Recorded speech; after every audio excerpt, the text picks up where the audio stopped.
नमस्कार students. Class 11th में आप लोगों ने डिफरेंशिएशन पढ़ा था। तो क्लास 12th का जो चैप्टर है डिफरेंशिएशन से यहाँ से स्टार्ट होता है। Differentiation of composition functions by chain rule. तो बच्चों कंपोजिशन आपने रिलेशन और फंक्शन में पढ़ा था। कंपोजिशन ऑफ फंक्शन, अगर f(x) एक कोई फंक्शन है और g(x) कोई फंक्शन है तो f(o)g) उसका कंपोजिट फंक्शन बोला जाता है। g(o)f) उसका कंपोजिट फंक्शन बोला जाता है f(x) और g(x) का। तो हम लोग क्या करेंगे कि अगर f(x) डिफरेंशिएबल है और g(x) भी डिफरेंशिएबल है तो f(o)g) भी डिफरेंशिएबल होगा। f(x) डिफरेंशिएबल है और g(x) भी डिफरेंशिएबल है then f(o)g) composition of f and g, f(o)g) will also be differentiable g(o)f will also be differentiable। अब बच्चों कंपोजिट फंक्शन को हम कैसे डिफरेंशिएट करेंगे तो उसके बारे में आज हम लोग डिस्कस करेंगे कि किस तरीके से कंपोजिट फंक्शन को डिफरेंशिएट करते हैं। बच्चों हम लोग लेट कर लें कि let y equal to ft is a function and t equal to g(x) also a function. y किस पे डिपेंड कर रहा है? t पे डिपेंड कर रहा है। और जो t फंक्शन है वो किस पे डिपेंड कर रहा है? x पे डिपेंड कर रहा है। तो क्या हमें क्या करना है कि हमें y का differentiation with derivative of y with respect to x find करना है। Derivative of y with respect to x find करना है। देखिए अभी क्लास 11th में आपने पढ़ा था कि अगर y का x के रिस्पेक्ट में डिफरेंशिएट करें तो इसको हम क्या मानते हैं? कांस्टेंट मान के 0 कर सकते हैं। लेकिन ये फंक्शन है तो फंक्शन क्या है? डिपेंडेंट है, कंपोजिट फंक्शन है। पहले हम इसका t के रिस्पेक्ट में करेंगे तो इसका अगर हम t के रिस्पेक्ट में डिफरेंशिएशन करेंगे तो dy/dt हो जाएगा।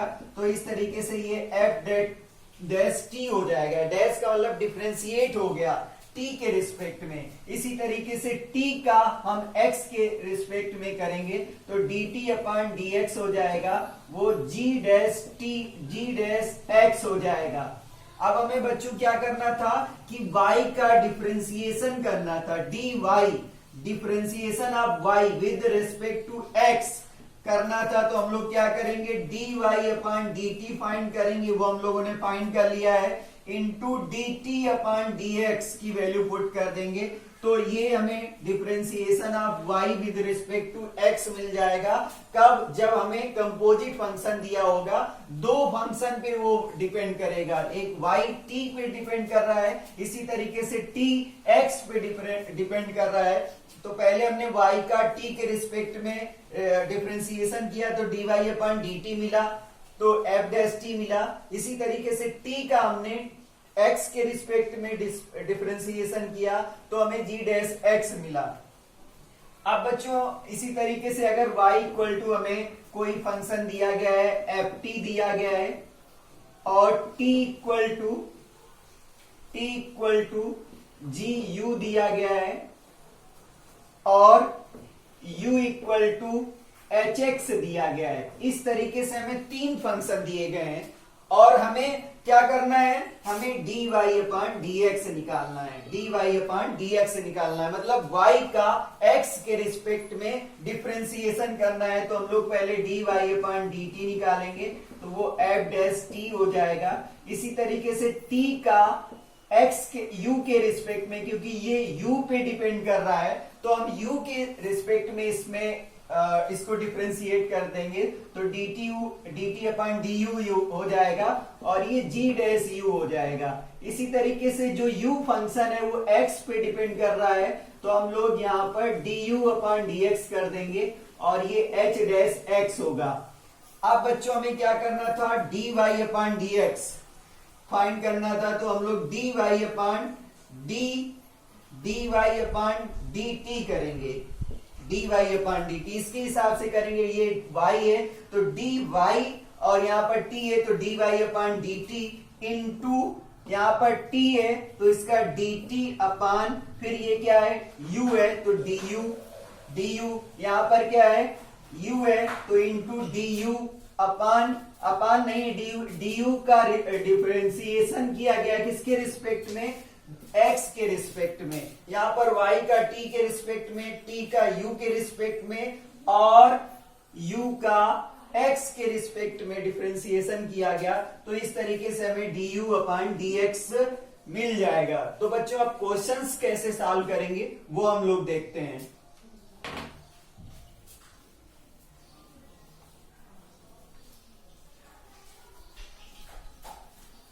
कैसे पहचानेंगे किस तरीके से कंपोजिशन है। क्वेश्चन आ गया find the derivative of y equal to under root sine x. Under root sine x दिया गया है। बच्चों हम पहले ही तो पता है कि अंडर रूट एक्स कोई फंक्शन हो सकता है, अंडर रूट एक्स कोई फंक्शन हो सकता है। इसका मतलब एक्स को किसने रिप्लेस किया, एक्स को साइन एक्स ने रिप्लेस किया। तो हम लोग लेट कर लेंगे, let u equal to sine x, u equal to क्या हो गया साइन एक्स। तो y इक्वल टू क्या मिला अंडर रूट टी मिला। हम लोगों ने क्या किया इसको इसके रियल फंक्शन से कंपेयर किया। अंडर रूट एक्स हो सकता था उसकी जगह वो अंडर रूट साइन एक्स हो गया। मतलब एक्स को जिसने रिप्लेस किया उसको लेट कर लो। तो x को रिप्लेस किया साइन x ने, तो यहां पर हमारा जो ये y इक्वल टू हो गया वो अंडर रूट टी हो गया। मतलब y इक्वल टू हमारा हो गया t पावर 1/2। अब हमें क्या है कि y किस पे डिपेंड कर रहा है उसके रिस्पेक्ट में हम इसको डिफरेंशिएट करते हैं। तो differentiate with respect to t, तो ये क्या हो जाएगा dy अपान dt हो जाएगा। तो x पावर n का फार्मूला अप्लाई करेंगे, dy dx x power n equal to होता है n x power n minus 1। तो यहाँ पर 1/2 t पावर 1/2 माइनस 1। तो इस तरीके से dy अपान dt हमें मिला 1/2 रूट t। सॉल्व करेंगे और इसको और सॉल्व करें तो 1/2 रूट t को रिप्लेस किया था साइन x ने, तो 2 रूट साइन x हो गया। अब हमारे पास u equal to sine x है और u किस पे डिपेंड कर रहा है x में, तो इसको डिफरेंशिएट कर दो विद रिस्पेक्ट टू x। तो हमें मिला du upon dx equal to sine x का डिफरेंशिएशन आपको याद है क्लास 11th में पढ़ा था, differentiation of sine x cos x होता है। तो du अपान dx हो गया cos x।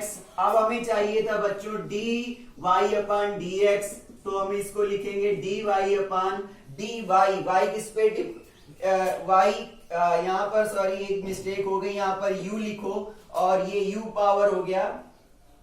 तो इसको u के रिस्पेक्ट में करेंगे तो यहाँ u रहेगा और यहाँ भी u रहेगा। तो ये किस पे डिपेंड करता था dy अपान du हो गया इंटू u किस पे डिपेंड कर रहा था x पे, तो du अपान dx हो गया। और इसकी वैल्यूज पुट कर दो, dy अपान du की वैल्यू हो गई 1/2 under root sine x into du upon dx की वैल्यू cos x हो गई। तो ये इसका आंसर हो गया cos x अपान 2 अंडर रूट साइन x। इस तरीके से इसको सॉल्व किया जा सकता है। बच्चों दूसरा एग्जांपल लेते हैं।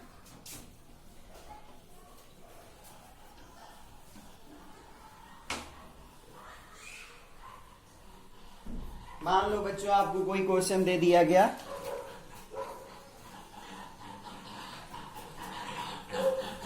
y equal to 10 root x दे दिया गया, y equal to 10 root x दे दिया गया। तो बच्चों अब इसकी कंपेयर करेंगे कि वो जो main function y equal to 10x हो सकता था, तो हमारे x को किसने रिप्लेस किया उसी को लेट कर लिया जाता है। तो लेट कर लो, let t equal to root x, t equal to root x, x को रूट x रिप्लेस कर रहा है इसलिए उसी को हम लोग लेट कर लेंगे। तो y क्या हो गया y tan t हो गया, क्योंकि रूट x को हम t लेट कर रहे हैं अब जो y फंक्शन है वो किस पे डिपेंड कर रहा है, t पे, तो हम इसको डिफरेंशिएट कर देंगे विद रिस्पेक्ट टू t, तो dy upon dt equal to हो जाएगा tan x का डिफरेंशिएशन sec स्क्वायर x होता है, तो यहां पर इसका sec स्क्वायर t हो जाएगा। और अगर इसका आंसर हम x के फॉर्म में देना चाहेंगे तो sec स्क्वायर रूट t को हटा के रूट x लिख देंगे। अब इस तरीके से हम लोगों ने t equal to root x select किया था, तो t equal to x power 1/2 हो गया। और जो t फंक्शन है वो x पे डिपेंड कर रहा है, तो इसका मतलब हम डिफरेंशिएट करेंगे विद रिस्पेक्ट टू x, तो dt upon dx equal to हो जाएगा 1/2 रूट x। अब हमें निकालना था dy upon dx, dy upon dx का मतलब है dy upon dt into dt upon dx, तो वैल्यू पुट कर देंगे। dy अपॉन dt की वैल्यू हमारे पास आई थी, dy अपॉन dt की वैल्यू आई थी sec स्क्वायर रूट x, और dt अपॉन dt की वैल्यू आई थी 1/2 रूट x, तो ये आंसर हो गया sec square root x upon 2 root x।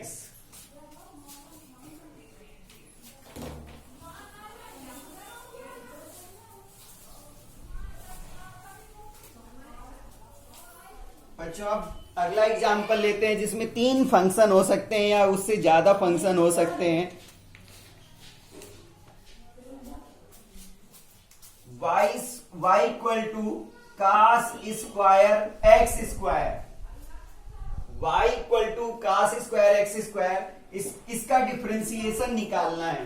तो सबसे पहले इसको और थोड़ा सा अरेंज करें, कास एक्स स्क्वायर होल स्क्वायर हो गया, कास एक्स स्क्वायर होल स्क्वायर लिख सकते हैं। तो बच्चों हम पहले तो इसको मेन फंक्शन में कन्वर्ट कर सकते हैं। क्या हम लोग इसको एक्स स्क्वायर एक्स लेट कर सकते हैं, मतलब इसको कुछ लेट कर सकते हैं। इसको एक्स स्क्वायर था उसकी जगह cos x square whole square हो गया। पहले कोई फंक्शन एक्स स्क्वायर था उसमें cos x square whole square हो गया, इसका मतलब एक्स को कास एक्स स्क्वायर ने रिप्लेस कर दिया। तो हम लोग क्या करेंगे, लेट करेंगे cos x square equal to T, cos x square equal to T, या T equal to cos x square, इसको लेट करेंगे तो T equal to cos x square. अच्छा अब बच्चों इसमें पहले कोई फंक्शन कास एक्स होता था जिसका हम डिफरेंशिएशन निकालते थे, वो माइनस साइन एक्स होता था। अब वहां पर कास एक्स स्क्वायर हो गया, इसका मतलब एक्स को इसने रिप्लेस किया। तो अब हम लोग टी एक्स स्क्वायर को भी लेट कर लेंगे, let u equal to x square let कर लेंगे। हमने कास एक्स स्क्वायर को क्या लेट किया, टी लेट किया, और एक्स स्क्वायर को क्या लेट किया, u लेट किया। तो इस तरीके से y इक्वल टू क्या हो गया, y equal to cos x square whole square था, इसको हमने पूरे को t लेट किया था, तो ये t स्क्वायर हो गया। और इसका dy अपॉन dt 2t हो गया, मतलब हमने इसको डिफरेंशिएट कर दिया with respect to t, t के रिस्पेक्ट में इसको डिफरेंशिएट किया। अब हमारे पास t इक्वल टू क्या है, t equal to cos u हो जाएगा। कास u क्यों हो जाएगा, क्योंकि हमने एक्स स्क्वायर को u लेट कर रखा है, तो t equal to cos u हो गया। तो dt upon du equal to cos का माइनस में साइन में होता है, तो माइनस साइन u हो गया। और इसी तरीके से हम लोगों ने u को एक्स स्क्वायर लेट किया, इसका हम लोगों ने डिफरेंशिएशन किया विद रिस्पेक्ट टू u, और इसमें du अपॉन dx निकालेंगे तो 2x आ जाएगा, इसका डिफरेंशिएशन हम लोगों ने किया विद रिस्पेक्ट टू x। तो अब हमें निकालना था dy upon dx, dy upon dx में हम लोग लिख सकते हैं dy upon dt into dt upon du, मतलब अपान नहीं है, ये रिस्पेक्ट में डिफरेंशिएशन किया जा रहा है। और du का डिफरेंशिएशन हमने u का डिफरेंशिएशन x के रिस्पेक्ट में किया। अब सारी वैल्यूज पुट कर देंगे तो dy अपॉन dt हमारे पास है, dy अपॉन dt हमारे पास है 2t, और dt अपॉन dx हमारे पास है माइनस साइन u और इंटू du अपॉन dx हमारे पास 2 है 2x है। तो कुल मिला के 2 का 2 से मल्टीप्लाई किया माइनस 4x और t को रिप्लेस किया। t की वैल्यू क्या थी? t की वैल्यू cos x स्क्वायर थी, तो 4x cos x square 4x cos x square और साइन u की वैल्यू क्या थी? x स्क्वायर, तो साइन x स्क्वायर। इसमें भी हम लोग फार्मूला अप्लाई कर सकते हैं 2 sin x cos x का। तो इस तरीके से ये इसका डिफरेंशिएशन हो गया। अगर हम लोग फार्मूला अप्लाई कर दें तो -2 sin 2x स्क्वायर इसका आंसर हो जाएगा फाइनली। तो बच्चों एक बार इसको और समझना होगा कि हमें ये फंक्शन दिया गया तो y equal to cos square x square, इसको हम लोगों ने क्या किया? cos x स्क्वायर का होल स्क्वायर कर दिया। तो ये x पावर n का फॉर्म बन रहा था, उसमें हमने जो ब्रैकेट के अंदर लिखा है उसको पूरे को t लेट कर लिया, मतलब t cos x स्क्वायर हो गया। तो जो y दिया गया था वो t स्क्वायर हो गया और y का डिफरेंशिएशन t के रिस्पेक्ट में किया तो 2t आया, dy अपॉन dt t के रिस्पेक्ट में किया। इसी तरीके से t इक्वल टू हम लोगों ने cos x स्क्वायर लिया था और उसमें से cos x का डिफरेंशिएशन हमें पता होता है, cos x स्क्वायर का नहीं पता होता है, तो जो एक्स्ट्रा में आ गया उसको फिर से u लेट कर लिया। तो हमारे पास t equal to cos u आ गया और t का u के रिस्पेक्ट में किया तो dt upon du minus sine u आ गया। इसके बाद u को x के रिस्पेक्ट में डिफरेंशिएट किया तो du अपॉन dx 2x आ गया। बच्चों इस तरीके का एक क्वेश्चन और लेते हैं और इसके बाद आप प्रैक्टिस करिए, बहुत ही आसान है, आसानी से आपको समझ में आने वाले हैं। डिफरेंशिएट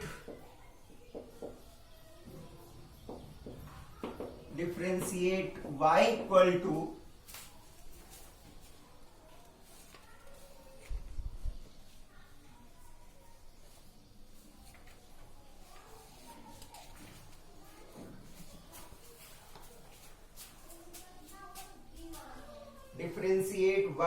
टू अंडर रूट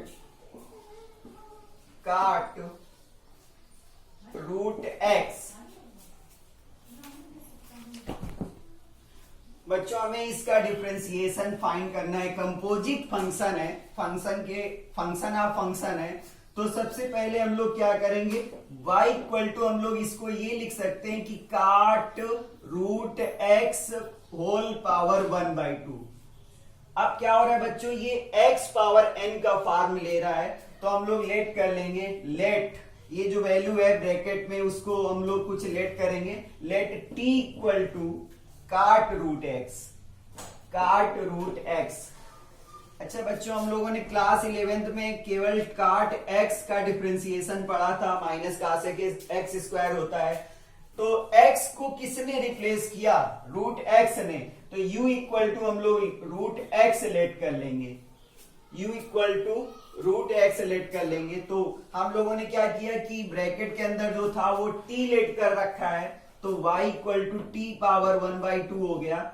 अब इसका डिफरेंशिएशन t के रिस्पेक्ट में करेंगे तो dy dt मिलेगा और 1/2 रूट t मिल जाएगा। अच्छा इसी तरीके से हम लोग क्या करेंगे? u equal to root x आया और t equal to cot root x है, तो हम लोग t equal to cot u लिख सकते हैं। क्यों लिख सकते हैं? क्योंकि रूट x को हम लोगों ने u लेट किया है। अब t का डिफरेंशिएशन u के रिस्पेक्ट में करेंगे। काट का जो डिफरेंशिएशन होता है माइनस कासेक स्क्वायर होता है, तो माइनस कासेक स्क्वायर u हो जाएगा। अब हम लोगों ने u equal to root x रेट किया है, मतलब x पावर 1/2। इसको हम लोग डिफरेंशिएट करेंगे x के रिस्पेक्ट में, तो 1/2 रूट x हो जाएगा। तो बच्चों अब हम लोग को फाइंड करना है dy अपॉन dx। अब ये जो y किस पे डिपेंड कर रहा है? dy अपॉन dx x पे, और dy अपॉन dx ये t पे डिपेंड कर रहा है और t किस पे डिपेंड कर रहा है? u पे डिपेंड कर रहा है, और u किस पे डिपेंड कर रहा है, x पे डिपेंड कर रहा है। तो इतनी तरीके से ये डिपेंड कर रहा था, y t पे, t u पे, और u x पे डिपेंड कर रहा था। अब सारी वैल्यूज हम लोग रिप्लेस करेंगे। dy अपॉन dt हमारे पास है 1/2 root T into dt upon du हमारे पास है minus cosec square u into du upon dx की वैल्यू हमारे पास है 1/2 रूट x। तो ये क्या हो गया, -1/2 इंटू 2 कास 2 इंटू 2 4, और root x into root t है, और t हमारे पास काट u है, cot u root cot u, और न्यूमरेटर में -1 के साथ मल्टीप्लाई में रहेगा कासिक स्क्वायर u की वैल्यू रूट x है। तो फाइनल आंसर हो गया minus cosec square root x upon 4 root x root cot root x। ये इसका आंसर हो गया। तो बच्चों इस तरीके से इनका डिफरेंशिएशन फाइंड करिए। आपको कोई भी प्रॉब्लम है तो आप इस नंबर पर आप हमें व्हाट्सएप कर सकते हैं, और आप इससे हमें अपनी क्वेरीज पूछ सकते हैं 9889304540 पे। आप इस टाइप की जितनी भी क्वेश्चंस हैं, आपको डाउट करते हैं तो पूछ सकते हैं। अगर आपको वीडियो अच्छा लगा तो लाइक करें, सब्सक्राइब करें और शेयर करना ना भूलें। Thank you, have a nice day.